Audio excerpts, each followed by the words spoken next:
Assalamualaikum warahmatullahi wabarakatuh. Di video kali ini, kita akan membahas salah satu tanda kebesaran Allah Subhanahu wa Ta'ala yang luar biasa, yaitu 7 lapisan langit dan para penghuninya.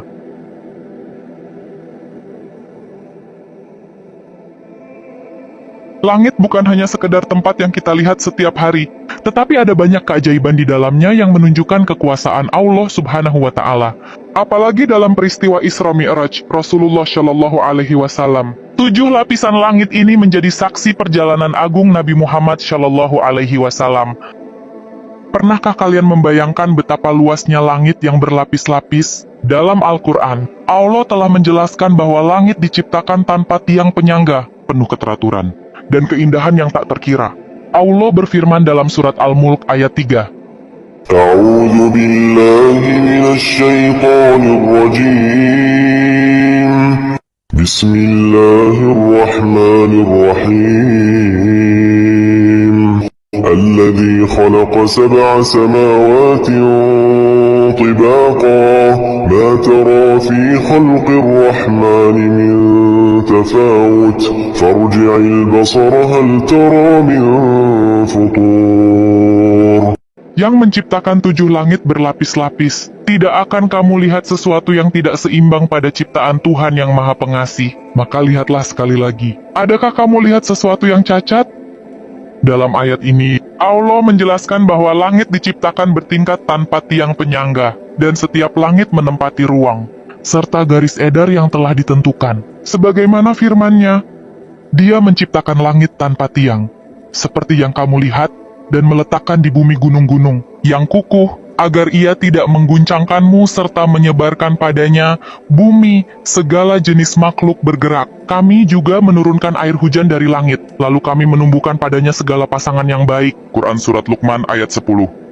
Sebagian ulama tafsir telah mengartikan jika kata 7 langit diterjemahkan sebagai galaksi-galaksi yang terdapat di luar angkasa, yang jumlahnya tak terhitung. Sungguh besar ciptaan Allah Subhanahu wa Ta'ala, Tuhan yang tiada tandingannya. Dan di tiap-tiap lapisan langit ini, dari lapisan langit pertama hingga lapisan langit ke-7, memiliki karakteristik yang berbeda-beda dan memiliki penghuni yang begitu banyak.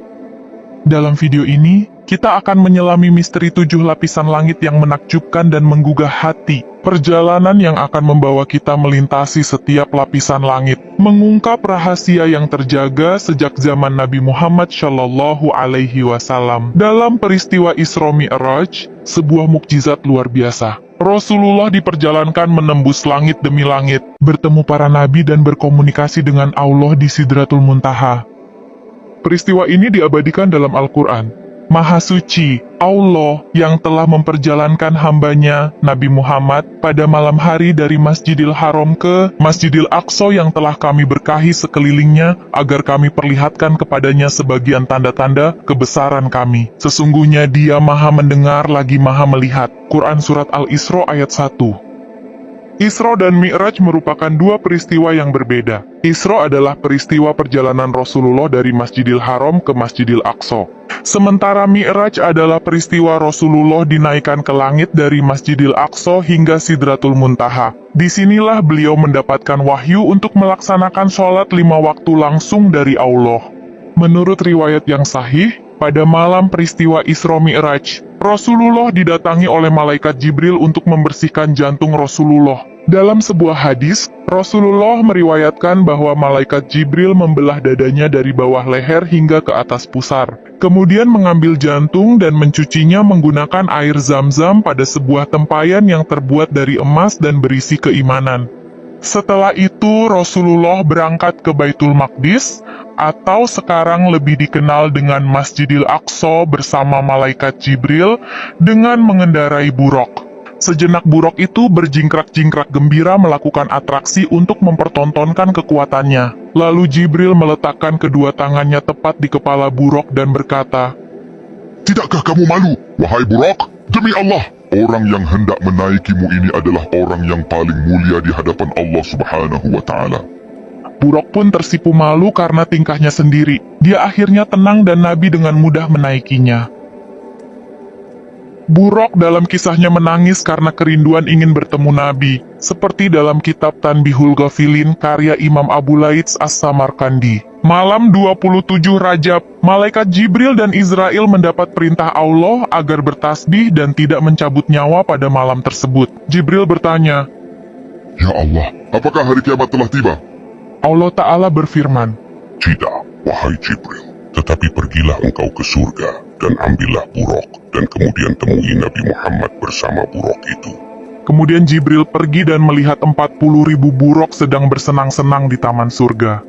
Jibril mendapati satu buruk duduk menyendiri menjauh dari yang lain. Buruk itu menangis dan tangisannya membentuk sungai mutiara yang indah, yang mengalir deras dari matanya yang merupakan tangisan cinta dan kerinduan. Jibril mendekati buruk itu dan berkata, Semua buruk lain bersolawat memuji Nabi Muhammad dengan gembira. Tetapi mengapa kau di sini sendirian menangis? Apa yang membuat kau menangis? Buruk itu berkata, Ketika Allah menciptakan buruk dan memberitahu kami bahwa salah satu dari kami akan membawa Nabi Muhammad sallallahu alaihi wasallam, maka semenjak hari itu aku menangis tak pernah berhenti. Aku pun berdoa kepada Allah, Ya Rabb, hatiku terbakar karena cintaku kepada Nabi Muhammad dan aku memohon kepadamu untuk menjadi buruk yang membawa Nabi Muhammad ke surgamu. Jibril berkata, Kalau begitu, kaulah yang aku pilih untuk membawa Nabi Muhammad sallallahu alaihi wasallam. pada saat itu pula air mata buruk itu berhenti menangis karena rasa bahagia bahwa ia akan membawa Nabi Muhammad Shallallahu Alaihi Wasallam. Dari puluhan ribu buruk, Allah memilih buruk tersebut menjadi buruk yang mulia karena membawa Rasulullah dalam perjalanan Isra dan Mi'raj pada malam 27 Rajab. Rasulullah singgah di Masjidil Aqsa dan mengikat buruk di pintu masjid. Beliau masuk kemudian melakukan sholat 2 rakaat. Dan diriwayatkan saat sholat di Masjidil Aqsa, Rasulullah menjadi imam bagi para nabi sebelumnya. Dalam perjalanan dari Mekah menuju Masjidil Aqsa, ada beberapa kejadian yang dialami Rasulullah. Di antaranya, yang pertama, Rasulullah dikejar jin ifrit yang membawa sebuah api yang menyala di tangannya. Setiap Rasulullah menoleh, selalu terlihat jin ifrit tersebut. Kemudian malaikat Jibril mengajarkan sebuah doa kepada Rasulullah yang dapat membuat api jin ifrit padam dan tersungkur di atas mulutnya. Yang kedua, Rasulullah mencium aroma yang sangat harum dan malaikat Jibril mengatakan bahwa harum tersebut berasal dari seorang penyisir rambut putri Firaun dan anak-anaknya. Mereka mati dimasukkan ke dalam minyak panas karena mempertahankan tauhidnya.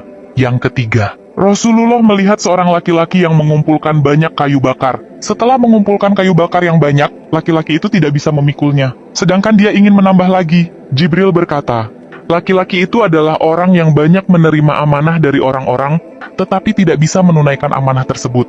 Yang keempat, Rasulullah ditawarkan susu dan kamar oleh malaikat Jibril dan beliau memilih susu. Kemudian, malaikat Jibril berkata kepadanya, Engkau telah diberi petunjuk sesuai fitrah. Andai kata kau memilih khamar, tentu umatmu akan sesat. Setelah melaksanakan sholat 2 rakaat di Masjidil Aqsa, Jibril memegang tangan Rasulullah kemudian membawanya ke langit pertama atau disebut juga dengan langit dunia. Dinamakan dengan langit dunia karena dekat dengan bumi. Bentuk dari langit ini terbuat dari emas dan kuncinya dari cahaya. Penghuni langit pertama ini tentu saja ada para malaikat. Malaikat pada langit pertama ini bertugas menyeleksi amal perbuatan manusia dari pergunjingan. Jika amal yang naik terdapat unsur gibah, maka akan dikembalikan ke pemiliknya. Malaikat yang bertugas menjaga pintu langit pertama adalah Malaikat Ridwan. Beliau adalah malaikat yang sangat dihormati dalam Islam dan dikenal sebagai penjaga surga. Malaikat Ridwan memiliki peran penting dalam menjaga pintu langit pertama dan pintu surga. Pada langit pertama ini, Rasulullah disambut hangat dan gembira oleh penduduk langit pertama. Penghuni di langit pertama ini yaitu Nabi Adam alaihi salam serta ruh-ruh manusia lainnya. Rasulullah bertemu Nabi Adam alaihi salam di langit pertama dengan bentuk dan postur sebagaimana Allah menciptakannya. Nabi Adam memberikan salam dan doa kepada Rasulullah. Dari Imam Bukhari meriwayatkan saat Rasulullah bertemu Nabi Adam, Rasulullah melihat di samping kanan dan kiri Nabi Adam alaihi salam ada kumpulan banyak manusia. Saat melihat ke kanan Nabi Adam alaihi salam tertawa, dan saat melihat ke kiri Nabi Adam alaihi salam menangis. Rasulullah Shallallahu alaihi wasallam bertanya kepada Jibril, Wahai Jibril, siapa dia? Jibril menjawab, Dia adalah Adam, dan mereka itu anak keturunannya. Saat melihat ke sebelah kanan Adam tertawa, mereka adalah penghuni surga dan saat melihat sebelah kiri Adam menangis, mereka adalah para penghuni neraka. Hadis riwayat Bukhari. Dalam riwayat yang sama, Rasulullah diajak oleh Jibril untuk mengelilingi langit pertama. Di sana Rasulullah menemukan dua sungai yang sangat indah. Rasulullah melihat sungai yang mengalir tanpa henti. Sungai itu adalah sumber dari sungai Nil dan sungai Eufrat. Kemudian Jibril mengajak Rasulullah berjalan-jalan lagi di langit pertama. Beliau kembali menjumpai sebuah sungai. Di atas sungai itu terdapat istana yang terbuat dari mutiara dan permata Zabarjat. Nabi menepukkan tangannya ke permukaan sungai itu, lantas tercium aroma kasturi yang sangat harum. Ini adalah telaga Al-Kautsar yang sengaja disimpan oleh Allah khusus untuk Nabi Muhammad. Hadis riwayat Bukhari. Dari Abu Dzar, Rasulullah Shallallahu Alaihi Wasallam bersabda, Demi jiwa Muhammad yang berada di tangannya, wadah untuk minum yang ada di telaga Al-Kautsar banyaknya seperti jumlah bintang dan benda yang ada di langit pada malam yang gelap gulita. Itulah gelas-gelas di surga. Barang siapa yang minum air telaga tersebut, maka ia tidak akan merasa haus selamanya. Di telaga tersebut ada dua saluran air yang tersambung ke surga. Barang siapa meminum airnya, maka ia tidak akan merasa haus. Lebarnya sama dengan panjangnya, yaitu seukuran antara Amman dan Ailah. Airnya lebih putih daripada susu dan rasanya lebih manis daripada manisnya madu. Hadis riwayat Muslim. Perjalanan Rasulullah berlanjut ke langit kedua. Lapisan langit kedua ini disebut dengan Ma'un, yang terbuat dari besi atau marmer putih. Penjaganya bernama Malaikat Rubail, yang menyeleksi amal perbuatan manusia dari rasa paling mulia. Saat Rasulullah naik ke langit kedua, seperti sebelumnya, kedatangan Rasulullah dan Jibril disambut oleh penghuni langit kedua. Di langit ini, beliau berjumpa dengan dua nabi, yakni Nabi Isa bin Maryam dan Nabi Yahya bin Zakaria. Keduanya hampir serupa dari segi baju dan gaya rambutnya, masing-masing duduk bersama umatnya. Nabi Muhammad Shallallahu Alaihi Wasallam menyifati Nabi Isa bahwa dia berpostur sedang, warna kulitnya putih kemerah-merahan, rambutnya lepas terurai seakan-akan baru keluar dari hamam atau tempat mandi karena kebersihan tubuhnya. Nabi bersalam kepada keduanya dan dijawab salam beliau disertai sambutan.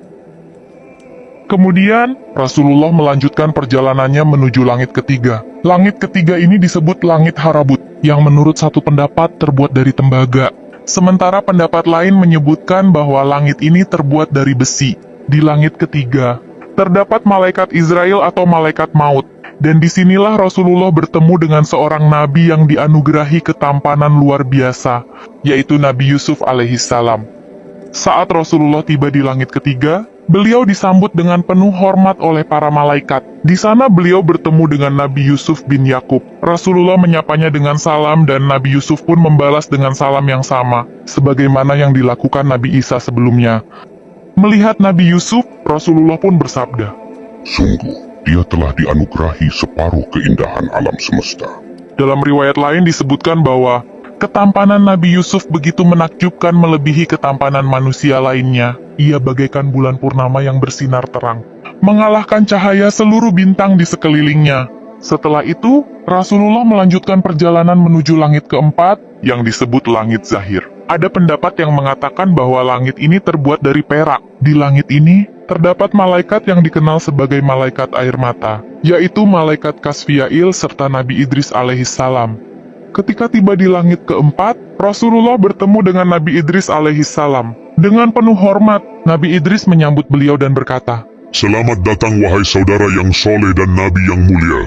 Dalam Al-Quran, Surat Maryam ayat 57, disebutkan bahwa Allah telah mengangkat Nabi Idris ke tempat yang tinggi. Para ulama menafsirkan bahwa Nabi Idris diangkat ke langit tanpa mengalami kematian sebagaimana manusia pada umumnya.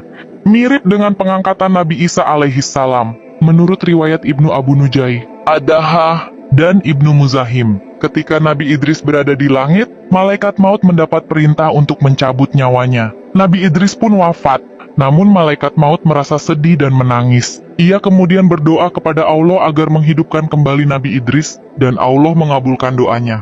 Setelah hidup kembali, malaikat maut bertanya kepadanya, Wahai saudaraku, bagaimana rasanya kematian?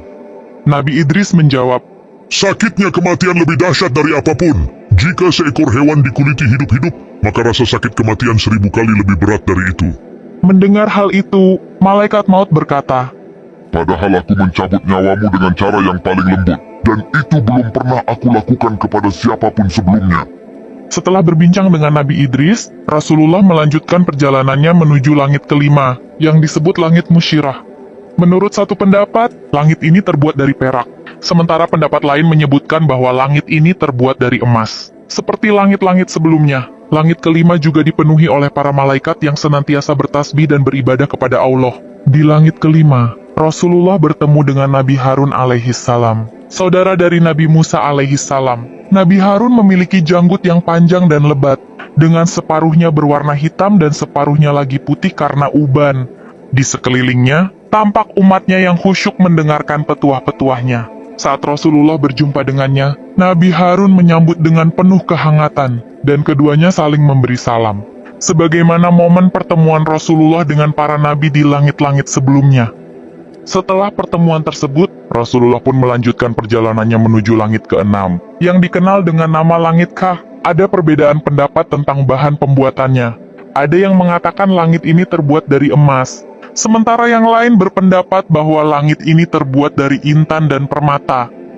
Malaikat rahmat bertugas sebagai penjaga pintu langit ke-6, dan langit ini juga dihuni oleh banyak malaikat yang terus bertasbih dan beribadah kepada Allah. Di langit ke-6, Rasulullah bertemu dengan sejumlah nabi dan umat mereka. Ada nabi yang memiliki sedikit pengikut, bahkan ada yang tidak memiliki pengikut sama sekali. Namun, beliau juga melihat sekelompok umat yang sangat besar, yang menutupi ufuk. Ternyata, mereka adalah Nabi Musa dan kaumnya. Setelah itu, Rasulullah diperintahkan untuk mengangkat kepalanya. Dan ketika melakukannya, beliau terkejut dan terkagum-kagum melihat umat yang sangat banyak. Tiba-tiba terdengar suara yang mengatakan, Itulah umatmu, dan di antara mereka terdapat 70.000 orang yang akan masuk surga tanpa melalui hisab. Pada langit ke-6 ini Rasulullah bertemu dengan Nabi Musa yang berpostur tubuh tinggi dan kulit putih kemerah-merahan. Rasulullah menyapa beliau dan Nabi Musa membalas salam tersebut dengan doa. Nabi Musa kemudian berkata, Manusia sering mengira aku adalah yang paling mulia di sisi Allah. Padahal Rasulullah Shallallahu Alaihi Wasallam jauh lebih mulia di sisi Allah dibandingkan aku. Setelah berbicara dengan Nabi Musa, Rasulullah melanjutkan perjalanannya menuju langit ke-7. Namun Nabi Musa menangis. Ketika ditanya mengapa, beliau menjawab, Aku menangis karena ada seorang pemuda yang diutus setelahku, tetapi umatnya lebih banyak yang masuk surga dibandingkan umatku. Sebagai umat Nabi Muhammad Shallallahu Alaihi Wasallam kita sangat beruntung. Meskipun menjadi umat yang terakhir di dunia, kelak kita akan menjadi umat yang pertama masuk surga. Sebagaimana disebutkan dalam hadis riwayat Muslim, Kita adalah umat yang terakhir di dunia, namun yang pertama di hari kiamat. Kitalah yang pertama kali akan masuk surga. langit ke-7 dinamakan Langit Labiah, yang terbuat dari yakut merah. Yakut, atau batu rubi, adalah batu permata berwarna merah yang dapat bervariasi antara merah muda hingga merah darah. Batu ini termasuk dalam jenis mineral korundum atau aluminium oksida. Perjalanan menuju langit ke-7 ini bagaikan sepasang pengantin yang berbahagia, diiringi oleh 300 malaikat. Langit ke-7 ini dihuni oleh banyak malaikat yang senantiasa bertasbih dan beribadah kepada Allah Subhanahu wa Ta'ala. Setelah sampai di langit ke-7, Rasulullah bertemu dengan Nabi Ibrahim alaihissalam yang sedang duduk di atas kursi dari emas di sisi pintu surga. Beliau menyandarkan punggungnya pada Baitul Ma'mur dan di sekelilingnya berkumpul umatnya. Nabi Ibrahim memberi salam dan doa, serta menyambut Rasulullah dengan penuh kehangatan. Nabi Ibrahim berpesan, Perintahkanlah umatmu untuk banyak menanam tanaman surga. Sungguh tanah surga sangat baik dan sangat luas. Rasulullah bertanya, Apa itu tanaman surga? Nabi Ibrahim menjawab, Zikir, la hawla wa la quwwata illa billahil aliyyil azim. dalam riwayat lain, beliau berkata, Sampaikan salamku kepada umatmu. Beritakan kepada mereka bahwa surga sangat indah. Tanahnya subur, airnya jernih, dan tanaman surgawi adalah Subhanallah walhamdulillah wa la ilaha illallah wallahu akbar. Kemudian, Rasulullah Shallallahu Alaihi Wasallam diangkat ke Sidratul Muntaha, sebuah pohon yang sangat besar. Bahkan seorang penunggang kuda yang cepat tidak akan mampu mengelilingi bayangan pohon ini meskipun sudah menempuh perjalanan selama 70 tahun. Dari bawahnya, memancar sungai air yang tidak berubah bau, rasa, dan warnanya. Sungai susu yang putih bersih, serta sungai madu yang jernih, penuh dengan hiasan permata seperti zamrud dan lainnya. Keindahan ini tak terlukiskan oleh kata-kata. Ibnu Katsir mengatakan bahwa sanad hadis ini baik dan kuat. Imam Ahmad juga meriwayatkan dari Ibnu Mas'ud radhiyallahu anhu yang mengatakan bahwa Rasulullah shallallahu alaihi wasallam bersabda, Jibril datang kepadaku dengan pakaian yang bertaburan penuh dengan mutiara. Apa yang melingkupinya adalah cahaya. Dalam hadis lain disebutkan bahwa ketika Rasulullah Shallallahu Alaihi Wasallam dimi'rajkan, beliau melihat cahaya yang agung. Daun-daun Sidratul Muntaha seperti kuping-kuping gajah, dan buahnya seperti kendi besar. Di sana terdapat 4 sungai yang keluar dari akarnya. 2 sungai di surga, dan 2 sungai lainnya adalah sungai Nil dan Eufrat. Sidratul Muntaha adalah pohon yang menjadi tempat terakhir bagi arwah para syuhada, yang senantiasa mendapat anugerah dari Allah. Pohon ini terletak di atas langit ketujuh. Di sebelah kanan arsy Allah. Daunnya lebar seperti telinga gajah sementara buahnya berukuran besar seperti kendi. Dahan-dahannya terbuat dari mutiara, batu yakut dan zabarjat. Yakut adalah batu permata berwarna merah delima. Sedangkan zabarjat merupakan batu kristal hijau kekuningan yang transparan. Saat Rasulullah Shallallahu Alaihi Wasallam diangkat ke Sidratul Muntaha, beliau diliputi oleh awan dengan berbagai warna. Pada saat ini, Jibril mundur, membiarkan Rasulullah Shallallahu Alaihi Wasallam berjalan seorang diri, karena hanya beliau yang mampu untuk melakukan hal ini, yaitu berjumpa dengan Allah Subhanahu Wa Taala. Rasulullah Shallallahu Alaihi Wasallam tiba di tempat yang telah ditentukan oleh Allah, tempat yang tidak seorang pun makhluk dapat berada di sana. Di tempat itu, beliau melihat Allah dengan mata beliau yang mulia. Kemudian, beliau langsung bersujud di hadapan Allah Subhanahu Wa Taala. Dalam dialog dengan Allah, Rasulullah Shallallahu Alaihi Wasallam berkata, Ya Allah, Engkau menjadikan Ibrahim sebagai kawan dekatmu, mengajak bicara Musa, memberikan kerajaan besar kepada Daud, memberikan Sulaiman kerajaan agung, dan menjadikan Isa dapat mengobati orang buta, menghidupkan orang mati. Allah menjawab, Sungguh, aku telah menjadikanmu sebagai kekasihku. Dalam Sahih Muslim, diriwayatkan dari sahabat Anas bin Malik bahwa Rasulullah Shallallahu Alaihi Wasallam bersabda, Kemudian Allah mewajibkan kepadaku dan umatku 50 salat sehari semalam. Rasulullah lalu turun menuju langit ke-6 dan bertemu dengan Nabi Musa. Nabi Musa bertanya, Apa yang telah Allah wajibkan kepada umatmu? Rasulullah Shallallahu Alaihi Wasallam menjawab, 50 salat. Nabi Musa berkata, Kembalilah kepada Tuhanmu dan mintalah keringanan, karena umatmu tidak akan mampu untuk melaksanakannya. Rasulullah Shallallahu Alaihi Wasallam kembali menghadap Allah dan memohon keringanan, hingga jumlah sholat dikurangi menjadi 45. Proses ini terus berlanjut sampai akhirnya Allah menetapkan bahwa setiap sholat akan mendapat pahala 10 kali lipat, sehingga totalnya tetap setara dengan 50 sholat yang diwajibkan. Rasulullah Shallallahu Alaihi Wasallam menyampaikan hal ini kepada Nabi Musa, tetapi Nabi Musa berkata, Kembalilah kepada Tuhanmu dan mintalah keringanan. Rasulullah Shallallahu Alaihi Wasallam menjawab, Aku sudah berkali-kali kembali kepadanya, sampai aku malu kepadanya. Setelah menerima perintah tersebut, Rasulullah Shallallahu Alaihi Wasallam turun dan kembali ke Mekah dengan menunggangi buruk sebelum fajar menyingsing. Ketika beliau menyampaikan peristiwa luar biasa ini kepada umatnya, banyak yang meragukan dan menuduhnya gila atau seorang penyihir. Namun, Sayyidina Abu Bakar dengan yakin membenarkan kisah tersebut, sehingga ia diberi gelar Asy-Syiddiq. Iman yang sejati adalah meyakini dan menerima ajaran yang dibawa oleh Rasulullah Shallallahu Alaihi Wasallam. Karena beliau adalah nabi yang amanah, tidak mungkin berdusta, atau mengkhianati risalahnya. Sholawat dan salam senantiasa tercurah kepada Rasulullah Shallallahu Alaihi Wasallam. Perjalanan Rasulullah Shallallahu Alaihi Wasallam melintasi 7 langit, bukan sekedar peristiwa luar biasa, tetapi juga menjadi pengingat bagi kita untuk selalu mendekatkan diri kepada Allah. Setiap tahapan dalam perjalanan itu mengajarkan pentingnya ibadah, zikir, dan hidup dengan ketakwaan. Semoga kita semua senantiasa diberi kekuatan untuk mengikuti jejak beliau, menghadapkan diri kepada Allah dengan hati yang suci, dan meraih kebahagiaan di dunia serta akhirat. Karena pada akhirnya, hanya dengan mengikuti petunjuk Rasulullah, kita akan menemukan jalan menuju cahaya dan rahmatnya. Terima kasih sudah menonton. Selalu jaga sholat 5 waktu, dan sampai jumpa di video selanjutnya. Wassalamualaikum warahmatullahi wabarakatuh.